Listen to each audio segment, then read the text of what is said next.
Hello बच्चों, कैसे हैं आप सब। आई होप आप सब अच्छे होंगे और आपकी 10th की तैयारी भी अच्छी चल रही होगी। आज हम आपका चींटी है प्राणी सामाजिक पद्यांश की व्याख्या करेंगे, जिसके रचयिता हैं सुमित्रानंद पंत। आइए देखते हैं। चींटी को देखा वह सरल विरल काली रेखा, तम के आगे सी जो हिलडुल, चलती लघुपद पल पल मिलजुल। वह पिपीलिका पाती देखो ना किस भांति, काम करती वह सतत कन कन करके चुनती अविरत। गाय चराती धूप खिलाती बच्चों की निगरानी करती, लड़ती अरी से तनिक न डरती, दल के दल सेना संवारती, घर आंगन जनपथ बुहारती। इसका संदर्भ है कि प्रस्तुत पदावरण प्रकृति के सुकुमार कवि सुमित्रानंदन पंत काव्य संग्रह की चींटी शीर्षक कविता से हमारी पाठ्य पुस्तक हिंदी के काव्य खंड में संकलित किया गया है। प्रसंग है इसका कि इस अवतरण में कवि ने चींटी जैसे लघु प्राणी की परिश्रमशीलता का वर्णन करके मनुष्य को उससे प्रेरणा प्राप्त करने का संदेश दिया है।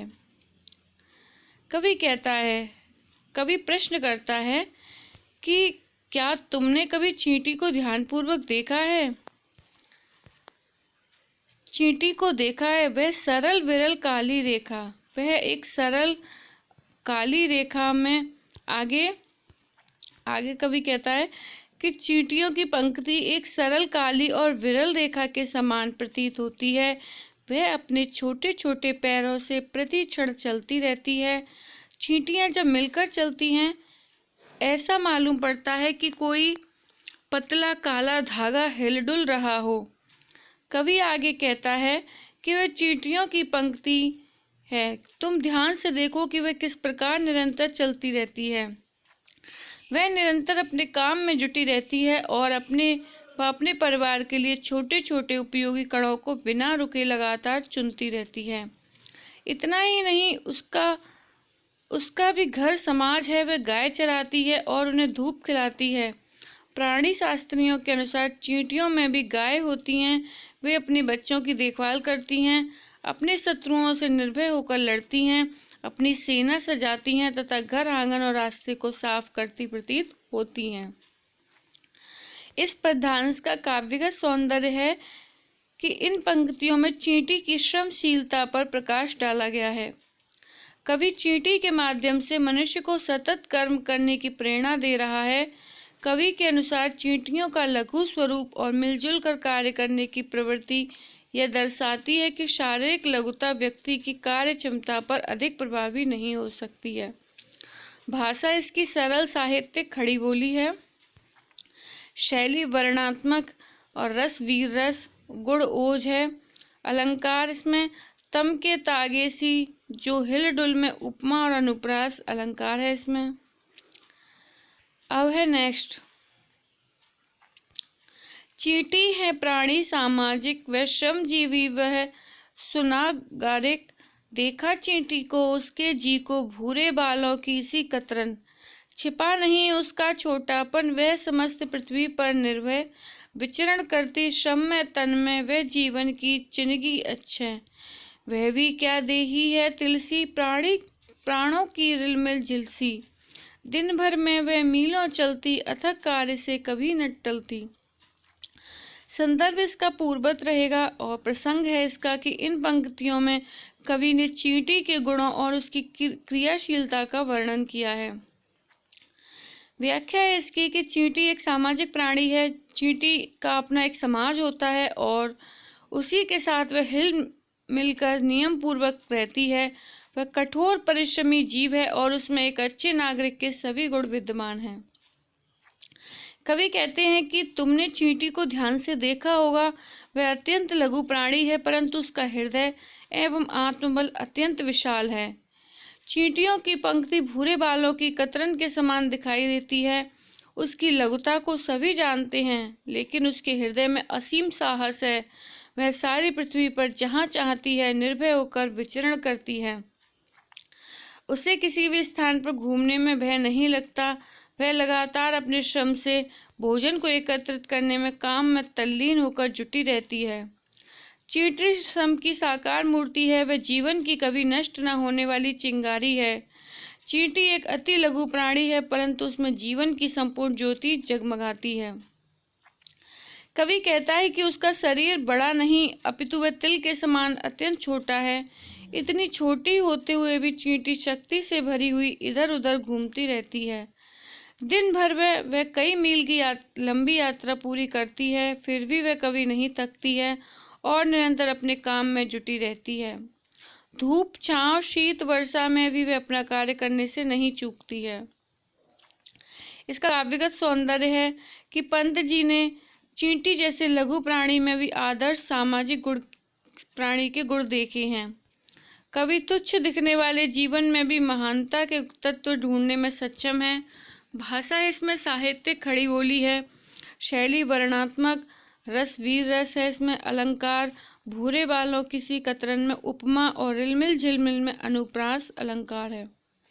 गुण ओज मिश्रित प्रसाद है।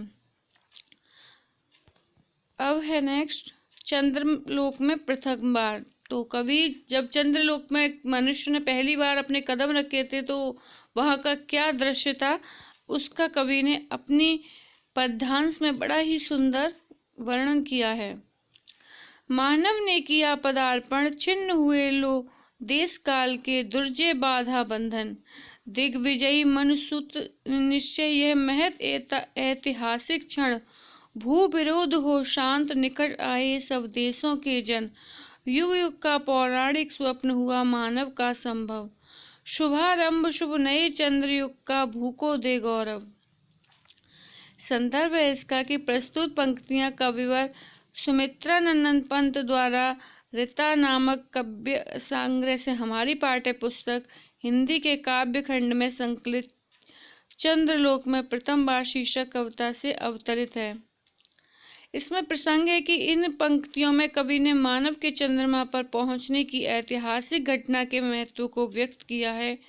यहाँ कवि ने उन संभावनाओं का भी वर्णन किया है जो मानव के चंद्रमा पर पैर रखने से साकार होती प्रतीत हो रही हैं। व्याख्या है इसकी कि कवि कहता है कि जब चंद्रमा पर प्रथम बार मानव ने अपने कदम रखे थे तो ऐसा करके उसने देश काल के उन सारे बंधनों जिन पर विजय पाना कठिन माना जाता था छिन्न भिन्न कर दिया। मनुष्य को यह आशा बंध गई कि इस ब्रह्मांड में कोई भी देश और नक्षत्र अब दूर नहीं है। यह निश्चय ही मनु के पुत्रों की दिग्विजय है। यह ऐसा महत्वपूर्ण ऐतिहासिक क्षण है कि अब सभी देशों के निवासी मानवों को परस्पर विरोध समाप्त करके एक दूसरे के निकट आना चाहिए और प्रेम से रहना चाहिए। यह संपूर्ण विश्व ही अब एक देश में परिवर्तित हो गया है। सभी देशों के मनुष्य अब एक दूसरे के निकट आए, यह कवि की आकांक्षा है। मनुष्य का युगों युगों से चंद्रमा के साथ घनिष्ठ संबंध रहा है। चंद्र विजय से युगों युगों का पौराणिक स्वप्न अब संभव हो गया है। चंद्रमा के संबंध में की जाने वाली मानव की मनोरम कल्पनाएं अब साकार हो उठी हैं। पृथ्वीवासियों को गौरवान्वित करके अब नए चंद्रयुग का कल्याणकारी आरंभ हुआ है। इसका काव्यगत सौंदर्य है कि प्रस्तुत कविता में कवि ने दार्शनिक विचारों की प्रस्तुत वैज्ञानिक पृष्ठभूमि में की है। भाषा इसकी साहित्यिक खड़ी बोली, शैली प्रतीकात्मक, रस वीर रस, छंद तुकांत मुक्त, गुण ओज, अलंकार इसमें अनुप्रास और पुनरुक्ति प्रकाश है। अब है फहराए गए उपग्रह में धरती का श्यामल अंचल, सुख संपन्न जगत में बरसे जीवन मंगल। अमेरिका सोवियत बने नव दिक् रचना के वाहन, जीवन पद्धतियों के भेद समन्वित हो विस्तृत मन। इसकी व्याख्या है, कवि का कथन है कि अब मैं यह चाहता हूँ कि ब्रह्मांड के ग्रहों उपग्रहों में इस पृथ्वी का श्यामल अंचल फहराने लगे। तात्पर्य है कि मनुष्य अन्य ग्रहों पर भी पहुंचकर वहां पृथ्वी जैसी हरियाली और जीवन का संचार कर दे। सुख और वैभव से युक्त इस संसार में मानव जीवन के कल्याण की वर्षा हो, अर्थात संपूर्ण संसार में कहीं भी दुख और दैन्य दिखाई न पड़े। अमेरिका और सोवियत रूस नई दिशाओं की रचना करें, क्योंकि अंतरिक्ष विज्ञान में यही देश सर्वाधिक प्रगति पर हैं। कवि का कहना है कि विश्व में प्रत्येक देश की संस्कृति और सभ्यता भिन्न भिन्न है तथा अलग अलग जीवन पद्धतियां हैं। इनकी भिन्नता समाप्त होनी चाहिए।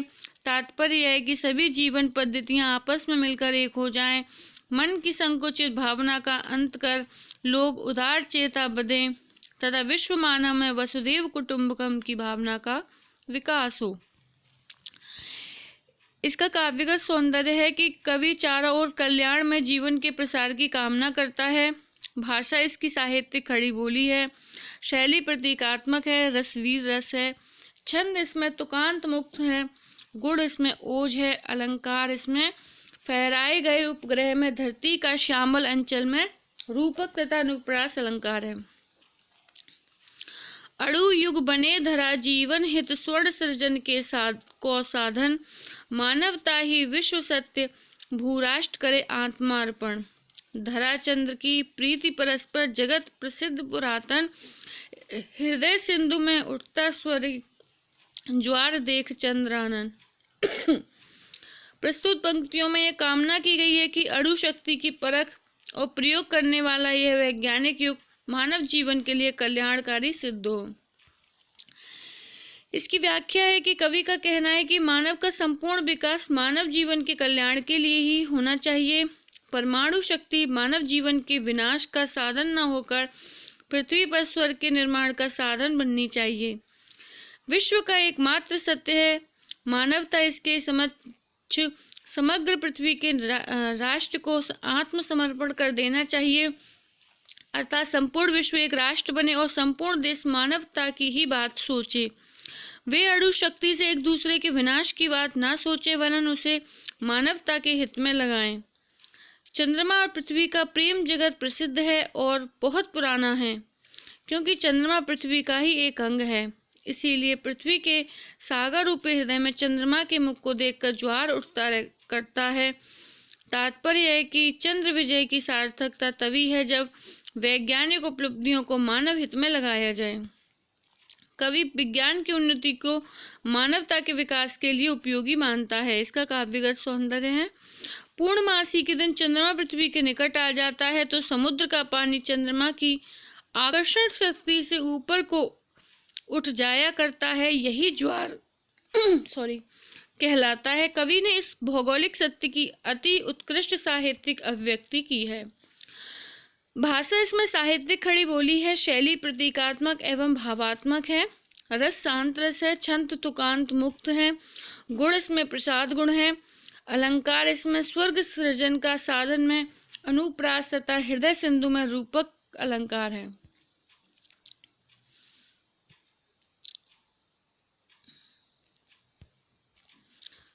ओके बच्चों, ये चैप्टर कंप्लीट होता है आपका। और अगर आपको कोई क्वेरी होती है तो आप कमेंट बॉक्स में कमेंट कीजिए। Okay, thank you watching for this video.